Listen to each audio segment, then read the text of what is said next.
ఆమె శివుణ్ణి పొందుతుంది. ఆమె చేసుకుంటుంది శివుణ్ణి కళ్యాణం. నీకు నాకు ఎందుకు? ఒక్కసారి అమ్మవారిని అంగీకరింపచేసి మళ్ళీ ఆమె సంకల్పం చేసి ఉన్నది కనుక అక్కడ సనత్కుమారాచార్యుల వారు ఇచ్చినటువంటి శాపం నిజం చెయ్యవలసిన బాధ్యత పరమేశ్వరుడిదే కనుక ఇప్పుడు పరదేవత పుట్టాలి. ఎందుకని సనత్కుమారుడు అన్నాడు, నీ కడుపున అమ్మవారు పుడుతుంది అన్నాడు, పార్వతీదేవి పుడుతుంది అన్నాడు. పార్వతీదేవి పుట్టాలి అంటే ఇప్పుడు సనత్కుమారుడు ఇచ్చిన శాపం నిజం కావాలి. ఆయన ఇచ్చిన శాపాన్ని నిజం చెయ్యవలసిన బాధ్యత అమ్మవారిది. అందుకని ఆవిడ పుట్టాలి కాబట్టి అంత నమ్ముకున్న మహాజ్ఞాని మహాభక్తుడి మాట ఒమ్ముపోనివ్వదు. కడుపున పుడుతుంది, తప్పకుండా పుడుతుంది. కాబట్టి మేనకా హిమవంతులను ఒకటి చేయండి, అప్పుడు ఆవిడ పుట్టడానికి యోగ్యత కలుగుతుంది. ఆవిడ పుట్టిందా కర్తవ్యం మీది కాదు, ఆవిడ శివుణ్ణి పొందుతుంది. ఇప్పుడు శివపార్వతులు ఏకమయ్యారా? తర్వాత సంగతి చూద్దాం. పార్వతీదేవి పరమశివుని యందు కామ ప్రచోదనము చేయగలదు, బ్రహ్మవాక్కు. ఆమెకొక్కదానికే ఆ శక్తి ఉంది. లోకంలో ఎవరికీ ఈ శక్తి లేదు. ఇక్కడే తప్పు చేశాడు దేవేంద్రుడు. ఆయన ఒత్తి చెప్పాడు, వేరొకరికి ఈ శక్తి లేదు. పరమశివుని కామ ప్రచోదనము మన్మధుడు చేయగలిగినది కాదు. ఆయన బాణములు పనికిరావు, అది అమ్మవారే చేయగలదు. అటువంటి అమ్మవారు కామప్రచోదనం చేయగలిగితే పరమశివుని యందు, అంటే మహాకామేశ్వరుణ్ణి చెయ్యగలిగితే, లౌకిక కామంగా మీరు తీసుకోకూడదు. అది కారుణ్యంతో లోకరక్షణ కొరకు ఆయన వీర్యము స్ఖలనమైతే అప్పుడు పుట్టిన పిల్లవాడికి మనం దేవసేనాధిపత్యం ఇచ్చేద్దాం, మనందరికీ అధిపతిగా ఎంచుకుందాం, అంతే.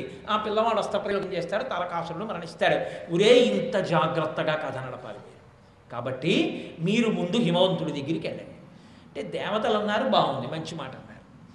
కానీ సనత్కుమారుడు అన్న ఒక్క మాట చాలు, ఆవిడ పుడుతుంది. కానీ సనత్కుమారు అన్నాడు కదా అని ఆవిడ మేనకాదేవి కడుపున పుట్టిందనుకోండి, మేనకాదేవి తల్లిగా ఉన్న మళ్ళీ దక్ష ప్రజాపతిలా ప్రవర్తించకుండా ప్రేమగా ప్రవర్తిస్తుందని నమ్మకం ఉందా? లేకపోతే ఇంకో ఉపద్రం? ఆయన అన్నాడు ఉంటుంది. ఎందుకో తెలుసా? మేనకాదేవి హిమాలయ పర్వతాల మీద ఉన్నటువంటి కాలంలో దాక్షాయణిగా పార్వతీదేవి తిరిగింది. పరమశివుడితో కలిసి దాక్షాయణి స్వరూపంతో సతీదేవి శివుడు హిమాలయాల మీద తిరుగుతున్నప్పుడు అలిసిపోయినటువంటి పార్వతీదేవికి మేనకాదేవి సపర్యలు చేసింది. సపర్యలు చేసేసి నాకు ఇలాంటి కూతురుంటేనా అనుకునేది. నాకు ఇలాంటి కూతురుంటేనా అని ఆవిడ మనసులో అనుకున్న భావాన్ని గ్రహించింది పరదేవత. అప్పుడు ఆవిడ సంకల్పం చేసింది, ఉత్తరోత్తరాన అవతార స్వీకారం నీ కడుపునే జరుగుతుంది అంది. అందుకని తప్పకుండా మేనకాదేవికి కూతురవుతుంది. మేనకాదేవి పరమ ప్రేమతో చూస్తుంది. హిమవంతుడు విశ్వాంశ సంభూతుడు కనుక ఎప్పుడూ పార్వతీదేవి తోలనాడు. ఆ సంబంధాలు అటువంటివి. కాబట్టి అలా పుట్టిన పార్వతీదేవి శివుణ్ణి చేరిన కళ్యాణం ఏదుందో అది జగత్ ప్రసిద్ధమవుతుంది. అది లోకకంటకుడైన తారమరానికి ఎక్కడెక్కడ ఎప్పుడెప్పుడు పార్వతీ కళ్యాణం చెప్పినా చదివినా విన్నా అంతే మనశ్శాంతిని ఇచ్చేస్తుంది, అంత గొప్పదవుతుంది. కాబట్టి మీరు హిమవంతుడిని ప్రార్థన చేయండి అన్నారు. సరే, వీళ్ళందరూ వెళ్ళారు, హిమవంతుడిని ప్రార్థన చేశారు. మేనకా హిమవంతులకు వివాహమైంది. సంతోషంగా మేనకా హిమవంతులు ఇద్దరు విహారం చేస్తున్నారు. ఇద్దరూ విహారం చేస్తున్నటువంటి కాలంలో ఒండరులు అనురక్తులయ్యారు. అనురక్తులైనప్పుడు ఆమె గర్భిణి కావాలి. కానీ కేవలము గర్భిణి కావడం కనకాదేవికి ఇష్టం లేదు. ఆమెకి పరమ పవిత్రమైనటువంటి స్వరూపములు తన కడుపున పుట్టాలి అని కోరిక. ఎందుకని అటువంటి కోరిక పుట్టింది? వెనక సనత్కుమారుని యొక్క శాపం ఉంది. దాన్ని బట్టి ఆవిడ మనసులో అటువంటి ప్రచోదనం వచ్చి ఆవిడ ప్రతి అష్టమి తిథి నాడు ఉపవాసం చేసేది. ప్రతి నవమి తిథి నాడు సువాసిని పూజ చేసేది. ఇది మీరు చాలా జాగ్రత్తగా గుర్తుపెట్టుకోవాలి. పరదేవతానుగ్రహం పొందడానికి అత్యంత తేలికైన మార్గం ఏమిటో తెలుసా అండి? సువాసిని పూజ. అష్టమి నాడు ఉపవాసం చేసి నవమి నాడు సువాసిని పూజ చేస్తే వెంటనే అమ్మవారు ప్రసన్నురాలవుతుంది. ఆ రెండు తిథులు అమ్మవారికి అత్యంత ప్రీతిపాత్రం. అందుకని ప్రతి అష్టమి నాడు ఉపవసించి ప్రతి నవమి నాడు సువాసిని పూజలు చేస్తుండేది. సువాసిని పూజ అన్నప్పుడు మీరు ఒక విషయం గుర్తుపెట్టుకోవాలి. ఏ స్త్రీ అయినా 2 మెట్లు ఎక్కితే పరిపూర్ణత. ఈ 2 మెట్లు ఎక్కలేకపోయిందనుకోండి, ఆమె జీవితం శూన్యత పొందినటువంటిది, నిరర్థకమైపోయినది అయిపోతుంది. చెట్టు గొప్ప చెట్టు వేసి పండని చెట్టు ఎలా ఉంటుందో అలా ఉంటుంది. ఎక్కవలసిన 2 మెట్లే, 1 భార్య కావడం, 2 తల్లి కావడం. ఒకరికి ఇల్లాలు కాకపోతే ఆమె జీవితానికి పరిపూర్ణత లేదు. ఏమంటే మరి మగవాడి విషయంలో అని మీరు అనొచ్చు. మగవాడు సంతానమును పొందకపోతే, సంతానము అంటే అధార్మికమైన సంతానం ఎప్పుడూ అసలు లెక్కలోకి రాదు. ధార్మిక సంతానము ఉన్నప్పుడు అగ్నిహోత్రం సమక్షంలో స్వీకరించిన భార్య, ఆ భార్య యందు సంతానమును పొందితే కానీ రుణవిముక్తుడు కాడు. అలా రుణవిముక్తుడు కాకపోతే ఇక్కడ ఎంత పుణ్యం చేసినా ఊర్ధ్వలోకాల్లోకి రానివ్వరు. మృకండు మహర్షి అంతటి వాడిని రానివ్వలేదు. శాస్త్రమే. నీకు పితృరుణం తీరలేదని చెప్తారు. మహాభారతం ఆదిపర్వంలో మీరు విన్నారుగా. మహానుభావుడు మళ్ళీ తన పేరున్నదాన్ని స్వీకరిస్తాను అని చెప్పి ఆ మహర్షి, అస్తీక మహర్షి, అటువంటి భార్యనే స్వీకరిస్తే తప్ప, ఆయన తండ్రి గారు జరత్కారుని స్వీకరిస్తే తప్ప కొడుకు పుడితే తప్ప పితృదేవతల్ని విడగొట్టలేదు, ఉండిపోయారు వాళ్ళ. కాబట్టి పితృరుణం తీరాలి అంటే ధర్మపత్నిని స్వీకరించి ఎందు సంతానాన్ని కనాలి, కంటే పితృరుణం తీరుతుంది. అందుకే నాన్నగారు రుణం తీరిందని చెప్పడానికి బిడ్డ పుట్టాడని తెలియగానే ఏ బట్టతో ఉన్నాడో ఆ బట్టతోనే నీళ్ళలో దూకి స్నానం చేస్తారు. ఆ నీళ్ళు ఇలా పైకి లేస్తే అది చూసి పితృదేవతలు దీన్ని రుణవిముక్తుడిని చేశా అంటారు, సచేల స్నానం చేస్తారు. అందుకే కాబట్టి అదిగో అటువంటి పితృరుణం నుండి విముక్తుడు కావడానికి పురుషుడికి ధర్మపత్ని ఉండాలి. ఆడదానికి తానొకరికి ఇల్లాలైతే తప్ప తన జీవితానికి పరమార్థం లేదు. ఎందుకు తెలుసా? ఆవిడ అదృష్టం కొద్దీ పరమభక్తి తత్పరుడైనటువంటి వాడు ఆమె భర్త అయ్యాడనుకో. మీరు నన్ను నమ్మండి, నేను ధర్మశాస్త్రం చెప్తున్నాను. 2 శరీరములు ఒకే క్షణంలో పడిపోయాయి అనుకోండి, అంటే 2 శరీరం వదిలిపెట్టేశారనుకోండి, ఎవరి పుణ్యం ఎక్కువ ఉంటుందో తెలుసా అండి? పుణ్యం స్థాయి వరకు ఆలోచిస్తే ఆయన కన్నా ఆవిడికి ఎక్కువ ఉంటుంది. ఎందుచేత అంటే ఆయన ఏ పుణ్యం చేసినా అందులో సగభాగం ఆవిడికి వేసేస్తారు. ఆవిడ సగం పుచ్చేసుకుని మళ్ళీ ఆవిడ రామరామ అందనుకోండి, ఆ పుణ్యం ఆవిడ ఒక్కతికే వేస్తారు. ఆవిడ రామరామ అన్న పుణ్యంలో సగం పట్టుకొచ్చి భర్తకి వెయ్యరు. అదేం అన్యాయం అండి అలాగా, అదేంటి అలా వేయడం ఏమిటండి అంటారేమో. నేను సంధ్యావందనం చేసుకుని గాయత్రి చేసుకోవాలంటే నాకన్నా ముందు లేచి స్నానం చేసి మడి నీళ్ళు పెడుతోంది. అక్కడ పెడితే గాయత్రి చేసుకుంటున్నాను. నేను హాయిగా గాయత్రి చేసుకుని లేచేటప్పటికీ నాకు పలహారం చేసి పెడుతోంది. తను పలహారం చేసి పెడుతోంది కాబట్టి నేను సంధ్యావందనం చేసుకుంటున్నాను. తన పిల్లల్ని సాకుతోంది కాబట్టి నేను దేవతార్చన చేస్తున్నాను. తను నన్ను అనుగమించింది కాబట్టి నేను 4 పుస్తకాలు చదువుకుని మీకు ధార్మిక ప్రసంగం చేయగలుగుతాను. తను నా పక్కన అలా నిలబడిన నాడు నేనేం చేయగలను? అందుకని పురుషుడి పుణ్యంలో సగం భార్యకు వేసేయమన్నారు. ఆవిడ పుణ్యం చేస్తే నీకు చేసి మిగిలిన సమయంలో తను చేసుకుంది, నీకెందుకు అందులో భాగం ఇవ్వాలన్నారు. కాబట్టి వివాహం అయితే తప్ప భార్య తరించే అవకాశం ఉండదు ఆడదానికి. పైగా స్త్రీగా పుట్టడంలో ఒక అదృష్టం ఉంది. పురుషుడు మనసు పెట్టి పూజ చేస్తేనే నేను నివేదన చేశాను అనుకోండి, నేను నివేదన చేసేటప్పుడు పరమేశ్వరుడు తిన్నాడన్న భావనతోనే చేయాలి. అందుకే నైవేద్య మంత్రం చెప్పేటప్పుడు చాలా సావధానంగా చెప్పాలి. కానీ గబగబ చెప్పకూడదు. ఆయన తింటున్నాడు, గబగబా తింటే వెక్కిళ్ళు వస్తాయి. కాబట్టి మధ్య పానీయం సమర్పయామి, ఆగాల కాసేపు, ఆయన మంచినీళ్ళు తాగాల, మళ్ళీ ఓ పండు ముక్క ముక్కలో వేసుకోవాలా, అప్పుడు కదా ఉత్తరాపోసం సంపయామి. తిన్నప్పుడు ఆ యాపిల్ పండు ముక్క చేతికి అంటుకుందా, హస్తవు ప్రక్షాళయామి, చేతులు కడుక్కోవాలా. ఏదైనా తింటే బొటన వేళ్ళన్నా కడుక్కోవాలా, పాదవు ప్రక్షాళయామి. మళ్ళీ కాసిన మంచినీళ్ళు తాగాల, శుద్ధ ఆచమనీయం సమర్పయామి. ఈ చేతులు కడుక్కున్నవాడు తుడుచుకోవాలా, మంత్రం ఉందా? నిలబడింది నిజమైతే ఇది చెప్పి ఆది నీ ఉత్తరీయంతో ఆయన చేతులు పాదాలు తొలవాలి. ఇప్పుడు నీ మనస్సు నిలబడిందని గుర్తు. ఇలా చెయ్యగలిగితే తరిస్తాడు పురుషుడు. స్త్రీ పరమేశ్వరుడి కాళ్ళు పడుతున్నానని పెట్టకపోయినా భర్త కాళ్ళు పట్టిందనుకోండి, పాట చోరాదు. సహస్రదీపాలంకార సేవలో 7 కొడలవాడి ముందే పాడక్కర్లేదు. భర్త పడుకున్నప్పుడు ఆయన కాళ్ళు పడుతూ అలలచించలమైన ఆత్మలందుండని కలవాటు చేసని ఉయ్యాల అందనుకోండి. సాక్షాత్ వెంకటేశ్వరుడి పాద సంవాహనం చేస్తూ ఏకాంత సేవ చేసిన ఫలితాన్ని ఆవిడ తలవిస్తారు. ఆవిడ అన్నం పెట్టింది అనుకోండి, మహానైవేద్యం పెట్టిన ఫలితం వేస్తారు. అందుకే ఆవిడ చేత్తో పెట్టిందల్లా ఈశ్వరుడికి పెట్టుకున్న చెయ్యి కాబట్టి ఆ చేతికి గాజులు వేస్తారు. అంత మంగళప్రదమైంది ఆ చెయ్యి.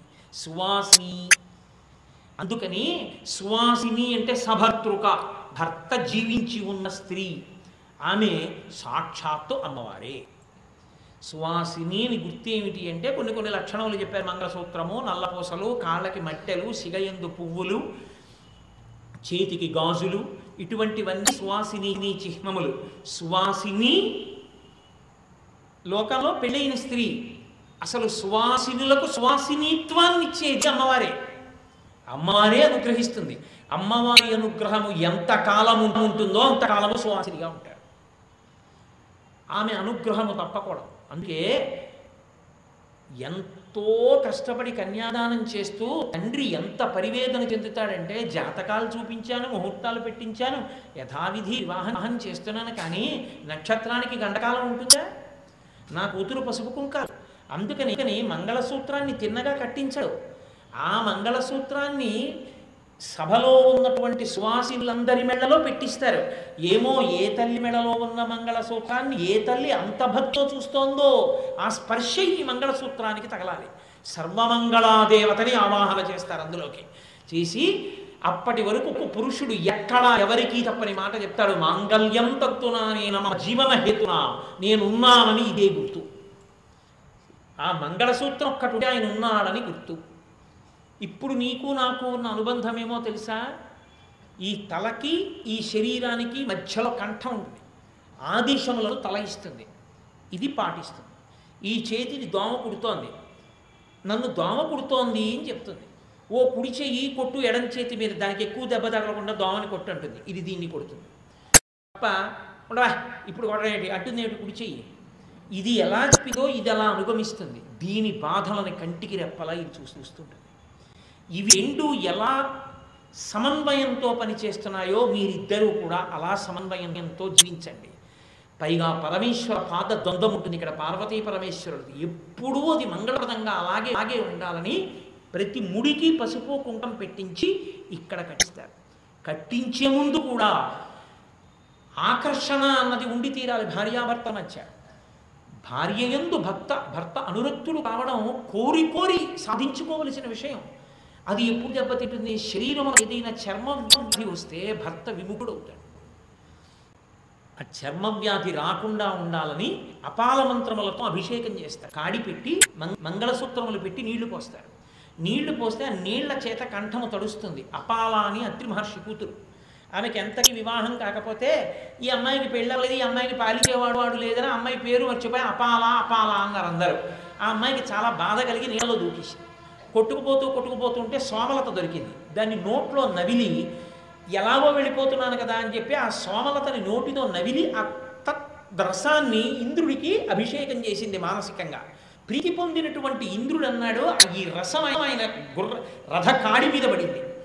ఆయన అన్నాడు, నువ్వు ఇంత గొప్పగా చచ్చిపోతాననుకుని కూడా సోమలతతో నాకు అభిషేకం చేశావు కనుక నీకు గొప్ప భర్తనిస్తున్నాను.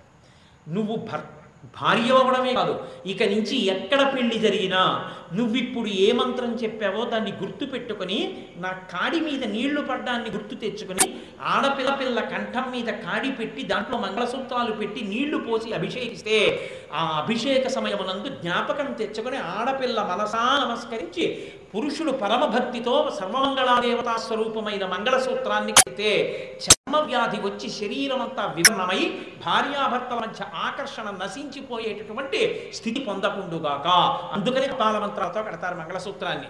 కాబట్టి ఆ సువాసినిత్వం ఒకరికి భార్యగా ఉండి ఆయనని సేవించి తద్వారా పరమేశ్వరుని సేవించుకున్న ఫలితాన్ని పొందాలి అంటే అమ్మవారి అనుగ్రహము వలన మాత్రమే సువాసినిత్వం. అమ్మవారికి ఉన్న లక్షణం ఏమిటో తెలుసా అండి? నా అనుగ్రహంతో కదా నువ్వు సువాసినిగా ఉన్నావు. నేను కోరుకునేది ఒక్కటే, నిద్ర లేవగానే మళ్ళీ ఎన్ని రాత్రులు నువ్వు పడుకుని నిద్ర లేచినా ఇలాగే నీ భర్త పక్కనే నువ్వు పడుకుని లేవాలి అనుకుంటే నీ భర్త గండకాలమును తొలగించే కర్తవ్యాన్ని నెత్తికెత్తుకున్నాను కనుక నిద్ర లేచావని కూడా లేదు, లేవగానే మంగళసూత్రాన్ని కళ్ళకద్దుకో చాలు. సర్వమంగళాదేవతకి పూజ అయిపోయినట్లంటే పురుషుడికి లేదా అధికారం. నిద్రపోయి లేస్తే పూజాద్రవ్యాలు పెట్టుకోకూడదు. ఒక్క స్త్రీకి మాత్రమే అధికారం, వెంటనే కళ్ళకత్తుకోవచ్చు సర్వమంగళా స్వరూపాన్ని. కాబట్టి సువాసిని సువాసిన్యర్థ ప్రీత, సువాసిని పూజ చేసిన సువాసిని అమ్మవారికి ఇంత కుంకుమ పట్టుకెళ్ళి ఇలా వేసి నమస్కరించిన ఆవిడ రెండో ఉన్నతిని ఇస్తుంది. అదే అమ్మ అని పిలిపించుకోవాలి. అందుకే కొన్నాళ్ళు బాగుంటుంది, కొంతకాలం అయిపోయిన తర్వాత పిల్లలు తొక్కని పక్క బరువు అయిపోతుంది. వేసిన మంచం మీద దుప్పటి ఇన్నేళ్లకి వేసినట్టే ఉంటున్నాయి అనుకోండి, చక్కగా అందంగా తెల్లటి దుప్పటి వేస్తే తెల్లగా ఉంటుంది అనుకోండి, ఆ ఇంట దరిద్రం అని గుర్తు. బిడ్డలు లేరు, ఒక్క ఏడాది బాగుండొచ్చు, 2 ఏళ్ళు బాగుండొచ్చు. ఆ తర్వాత పిల్లాడు ఇలా తెల్ల దుప్పటి వేయగానే దాని మీద ఎక్కేసి ఇద్దరు పిల్లలు దెబ్బలాడుకుని వాళ్ళిద్దరూ ఆడుకుని ఆ మరకలన్నీ కృష్ణపాదాలు గోకులాష్టమికి వేసినట్టుగా దాని నిండా అంటుకుపోతే తల్లి వచ్చి ఇద్దరిని పిల్లల మీద కొట్టి కిందకి దింపేసి తెల్లటి దుప్పటి వేశాను, చీచీ చీచీ చీచీ ఎలా మరకలు చేశారా అని తల్లి ఎక్కడ తల కొట్టుకుంటుందో అక్కడ ఐశ్వర్యం ఉందని గుర్తు. పిల్లలు తొక్కిన పక్క ఉండాలి. అమ్మా అనిపించుకోవాలంటే శ్రీమాత, మళ్ళీ ఆ తల్లి అనుగ్రహంతోనే తల్లి అవుతావు స్మా అంటోంది శాస్త్రం. అందుకని పరదేవతానుగ్రహము అంత అవసరమై ఉంటుంది. అందుకే సువాసిని అర్చన ప్రీత, సువాసినుల చేత అర్చింపబడడాన్ని ఇష్టపడుతుంది. సువాసిని తీసుకొచ్చి కూర్చోపెట్టి పూజ చేసినా అది సాక్షాత్ పరదేవతకు అందుతుంది. ఎందుకో తెలుసా అండి, పురుషుడు కాదు, అసలు సువాసిని పూజలో ఒక పెద్ద రహస్యం ఉంది. నేను సొంతంగా చెప్తున్నాను అనుకుంటున్నారేమో, నేను వ్యాఖ్యానాన్ని ఆధారం చేసుకుని చెప్తున్నాను. సువాసిని పూజకు అంతటికి ప్రాణం ఏదో తెలుసా అండి, జటాబంధనం. ఆమె కొప్పు ఎత్తి పట్టి జటాబంధనం కట్టాలి. ఎందుచేత అంటే మీరు ఎప్పుడూ అమ్మవారి కొప్పు చూడలేరు, కుదరదు. ఎందుకంటే అమ్మవారి మూర్తి సాకారమూర్తి. శివలింగానికి అయితే వెనక్కాలు కడతారు, 5 ముఖాలు ఉంటాయి కాబట్టి సజ్జోజాత అఘోర తత్పురుష వామదేవ ఈశానులు. అమ్మవారికి వెనక్కి వెళ్ళడం కుదరదు, వెనక్కి వెళ్ళరు కాబట్టి కొప్పు కనపడదు. ఆ కొప్పు కిరీటంలో ఉంటుంది. ఆ దాని మీద చంపకాశోక పున్నాగ సౌగంధికల సత్కచ అంతంత పెద్ద పూల దండలు అలంకృతమైపోతాయి. అందుకని కొప్పు కనపడదు. కానీ అమ్మవారి కొప్పుని చూసినటువంటి ఫలితం అంతా ఇంత కాదు. అది ధునోతుధ్వాంతం నస్తులిత దళితేందీవరవనం ఘనస్నిగ్ధశ్లక్షణం చికురనికురంబం తవ శివే అంటారు శంకరాచార్యులు. శివే అన్నారు. శివే అంటే మంగళప్రతురాల, శోభనములు ఇవ్వగలిగిన ఓ తల్లి. ఎవరు అమ్మవారి కొప్పు వంక చూస్తారో అటువంటి వారి అజ్ఞానమే పోతుంది. అంటే ఆవిడ ఏదైనా ఇవ్వగలదు. అందున నవమి నాడు సువాసిని పూజ చేసి జటాబంధనం పెడుతుంది భార్య. ఏ యజమాని పూజ చేస్తున్నాడో యజమాని భార్య ఆమె జట పైకెత్తి ఆ జటాబంధనాన్ని, అంటే ఇప్పటి మాటల్లో చెప్పాలి అంటే రబ్బర్ బ్యాండ్ అంటారు, ఆ బ్యాండ్ పెడతారు. అదే ఆ జటాబంధనమే సువాసిని పూజ యందు అగ్రస్థానం. అన్ని వేళలా నువ్వు అమ్మవారి పాదాలు కడగడం నీ పూజలో పళ్ళెల్లో పెట్టి పాదాలు కడుగుతారు.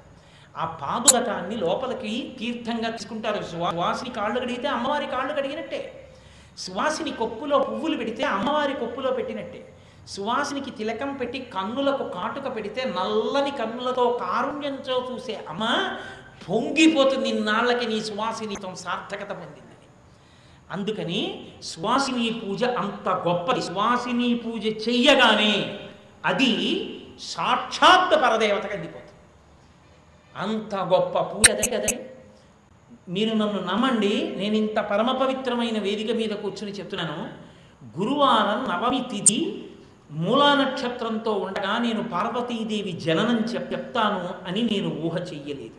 కానీ ఆశ్చర్యకరంగా పరదేవతానుగ్రహం ఏంటంటే గురువారం నవమి మూలా నక్షత్రంతో ఉన్న ప్రదోష వేళలో ప్రారంభమైనటువంటి ప్రసంగంలో పార్వతీదేవి యొక్క జననం నడుస్తోంది. ఇంత గొప్ప ఘట్టం జరుగుతున్న రోజున నేను ఇంత గొప్పగా చెప్పి సువాసిని పూజ గురించి సువాసిని పూజ చెయ్యండి అని చెప్పలేదనుకోండి, అర్థం ఉందా? అందుకే చెప్పగానే ఆర్తితో సంతోషంతో చేసే హృదయం ఉన్నవారు కాబట్టి మా బాబుగారిని అడిగాను, బాబుగారు ఇవాళ సాయంకాలం సువాసిని పూజ చెయ్యండి, నవమి కదా, చూసి మేమందరం ధన్యులమైపోతాం, మూలా నక్షత్రం ఉంది, ఇంకన్నా భాగ్యం ఏముంటుంది. తప్పకుండానండి నేను అలా చేస్తాను కేశవరావు అన్నారు.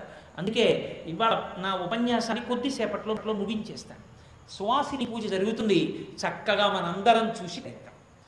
సువాసిని పూజ చేసేటప్పుడు ఇప్పుడు అలా అన్వయం చేస్తున్నారో లేదో నాకు తెలియదు, కానీ సువాసిని పూజ చేసేటప్పుడు చెప్పేటటువంటి నామములు మీరు ఎప్పుడైనా విన్నారో లేదో నాకు తెలియదు. అద్భుతంగా ఉంటాయి. సువాసిని నామములు పరదేవతా నామములు కావు.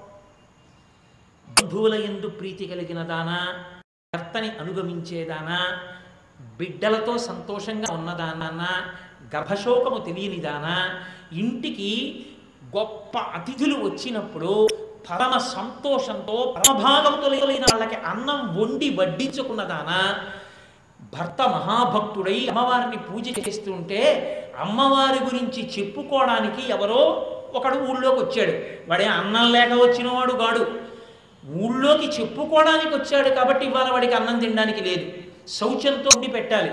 భర్త మహాభక్తుడు అమ్మవారి పూజ చేస్తాడు, ఆయన భార్య చేయవలసిన పని ఏమిటి?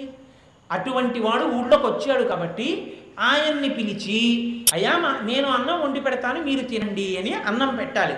అలా భక్తులకు అన్నం పెట్టి తరించినటువంటి దానా, చక్కగా కొడుకుల్ని, కోడళ్ళని, కూతుళ్ళని, అల్లుడిని, మనవలు, మనవరాలతో ఉన్నదానా, నీ చిరునవ్వులు శ్రీ మహాలక్ష్మికి ఆవాహన మంత్రములై ఇంటిని ఐశ్వర్యంతో వెలయించిన దానా, భర్త శాంతికి కారకురాలమైన దానా, ఇవి సువాసిని నామాలు. నిజంగా సువాసిని పూజ మేము కాకినాడలో చేస్తుంటాం. ఎదర దేవీ నవరాత్రుల్లో ప్రతిరోజు చేస్తాం. ఆ సువాసిని పూజ చేసేటప్పుడు ఈ నామాలని అనుసంధానం చేస్తుంటాం. ఎంత అద్భుతమైన పరదేవత, ఓహో ఒక స్త్రీ యందు సువాసినిగా ఈ లక్షణములతో ఉంటుందన్నమాట తల్లి, అబ్బా అని మురిసిపోతాను నిజంగా. అటువంటి సువాసిని పూజ కాసేపట్లో జరుగుతుంది.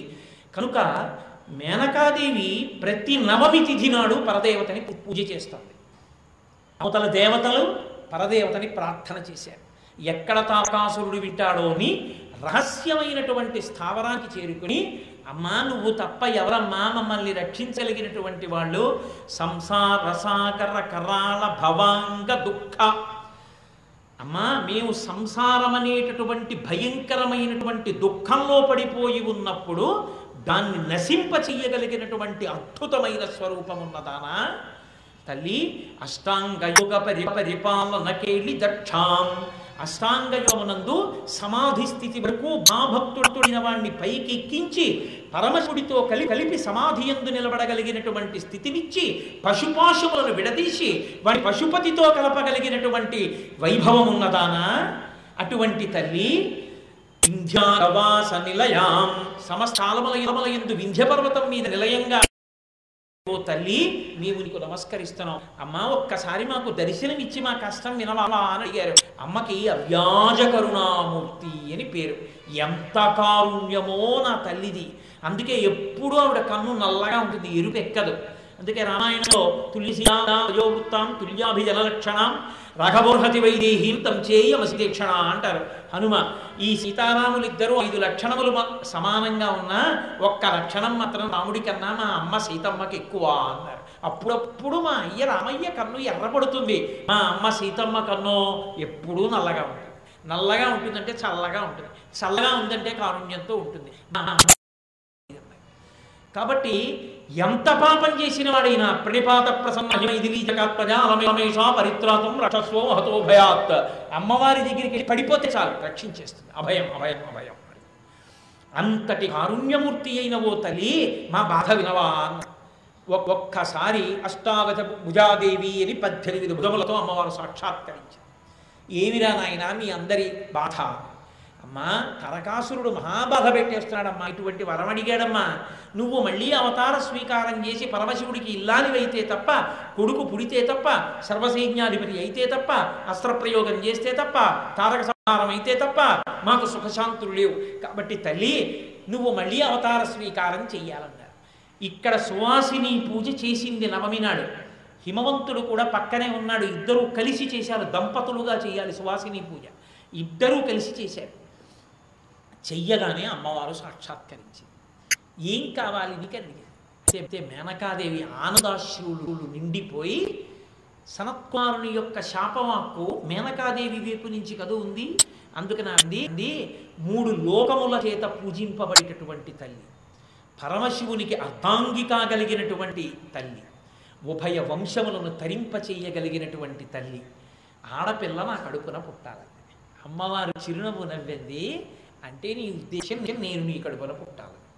3 లోకములను ధరింప చేయగలిగినది, 3 లోకముల చేత పూజింపబడేది, పరమశివునకు అర్థాంగి కాగలిగినది, ఉభయ వంశములను తన నడవడి చేత ధరింప చేయగలిగినది నేనే.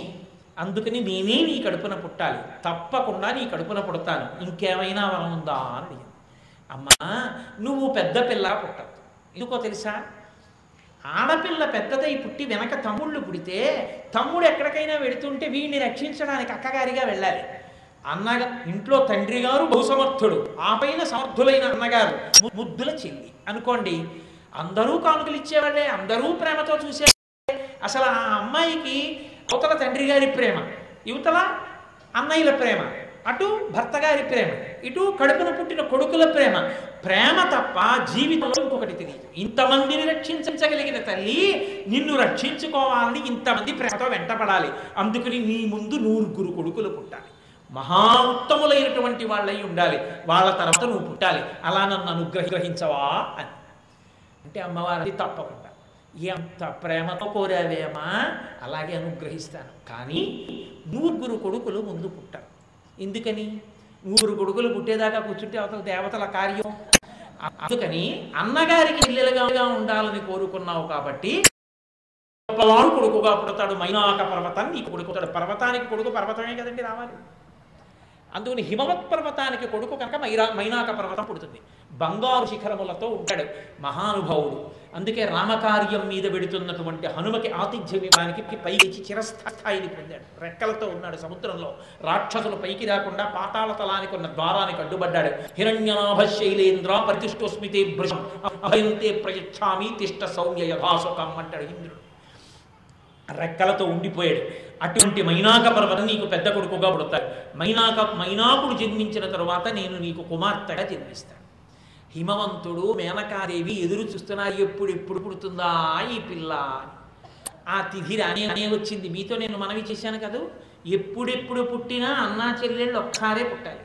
అందుకే తతశ్చ ద్వాదశే మాసే చైత్రే నామమికే తిథౌ నక్షత్రే దైవత్యే స్వచ్ఛ సంస్థేషు పంచషు గ్రహేషు కర్కటే లగ్నే వక్తాం బిందునా సహా ప్రోద్యమాని జగన్నాథం సర్వలోక నమస్కృతం అంటారు వాల్మీకి మహర్షి రామాయణంలో.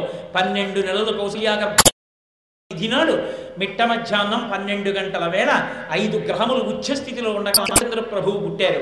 అదే చైత్రమాసంలో అదే నవమి తిథి నాడు అర్ధరాత్రి 12 గంటలకి లోకముల యొక్క చీకట్లని పోగొట్టడం కోసమని అర్ధరాత్రి 12 గంటలకి కృష్ణ భగవానుడు పుట్టినట్టు కృష్ణ సహోదరి అయినటువంటి, అందుకే శ్యామకృష్ణ సహోదరి అంటుంటారు ఎప్పుడు శ్యామశాస్త్రి గారి కీర్తనల్లో. అటువంటి కృష్ణుడి యొక్క సహోదరి రామచంద్రమూర్తి యొక్క స్వరూపిణి అయినటువంటి తల్లి చైత్ర శుక్ల నవమి నాటి అర్ధరాత్రి 12 గంటలకి మృగశీర్ష నక్షత్రం ప్రకాశిస్తూ ఉండగా ఆ తల్లి ఆవిర్భవించింది. వెంటనే హిమవంతుడు ఆ తల్లిని చూసి అన్నాడు, అమ్మా గిరులలో నన్నొక్క గిరినైన నా పేరు వెలయ చేసి విట్లు జలజనయన నీకు తండ్రినైతి నాకింత చాలదే ఇది మా అద్భుతంబు ఇంతు వదన. వీరభద్ర విజయంలో పోతన గారు ఆయన అంటాడు, హిమవంతుడు ఎంత పొంగిపోయాడో. అమ్మా నేనెవరినమ్మా, పర్వతాల్లో పర్వతాన్ని, కొండల్లో కొండని, పెద్ద మట్టి రాయి పడుండేవాడిని. అలాంటి వాడిని ఎన్ని పర్వతాలు ఉన్నాయి, ఎన్ని కొండలు ఉన్నాయి, నా పేరు ఎందుకు గుర్తు పెట్టుకుంటారమ్మా? కానీ తల్లి నువ్వు ఎంత అనుగ్రహించావు నన్ను. గిరులలో నొక్క గిరినైన నా పేరు వెలయ చేసి విట్లు జలజనయన. ఓ తామరనే పువ్వుల వంటి కన్నులున్న తల్లి నాకు కూతురుగా పుట్టావా? జలజనయన నీకు తండ్రినై నాకింత చాలదే ఇది మహాద్భుతంబు ఇందువదన. నీకు తండ్రినయ్యానమ్మా, లోకాలకంతటికీ తల్లిగా ఉన్న తల్లి నాకు కూతురైంది. అందరికీ తల్లి నాకు కూతురు. అందరూ అమ్మా అని పిలిచేటటువంటి పిల్లని అమ్మాయి అని నేను పిలుస్తాను. అమ్మా నా జన్మకిది చాలదా? ఎంత అద్భుతమమ్మా నీకు తండ్రినా, ఒక పర్వతాన్ని ఎంత వైభోగం ఇచ్చావమ్మా నాకు అని. నీకు తండ్రినైతి నాకింత చాలదే ఇది మహాద్భుతంబు ఇందువదన అని పొంగిపోయాడు. ఇవాళ పార్వతీదేవి యొక్క ఆవిర్భావ ఘటాన్ని నవమి తిథి నాడు గురువారం మూలా నక్షత్రం ఉండగా మీరు విన్నారు. చాలు, ఈ ఆవిర్భావ ఘట్టం వరకు ఇవాళ ముందు తీసుకొస్తే తర్వాత కదండి రేపు ప్రారంభం చేద్దాం. ఇవాళ చాలా అద్భుతమైన రోజు. పార్వతీ కళ్యాణం చెప్తూ ఉండగా ఇలా కూడడం సాధ్యమయ్యే విషయం కాదు.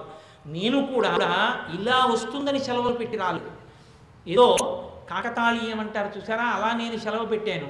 పరదేవతానుగ్రహం ఇలా కలిసి వచ్చింది. పొద్దున్న సంధ్యావందనం చేసుకుంటూ తెల్లబోయా, ఇలా ఎలా కలిసి వచ్చింది అసలు. కాబట్టి చక్కగా ఇప్పుడు సువాసిని పూజ చేస్తారు. మీ అందరూ నేను కూడా సంతోషంగా దాన్ని అవధరిద్దాం. దయచేసి ఎవరు మధ్యలో లేవకండి. పూజ జరుగుతుండ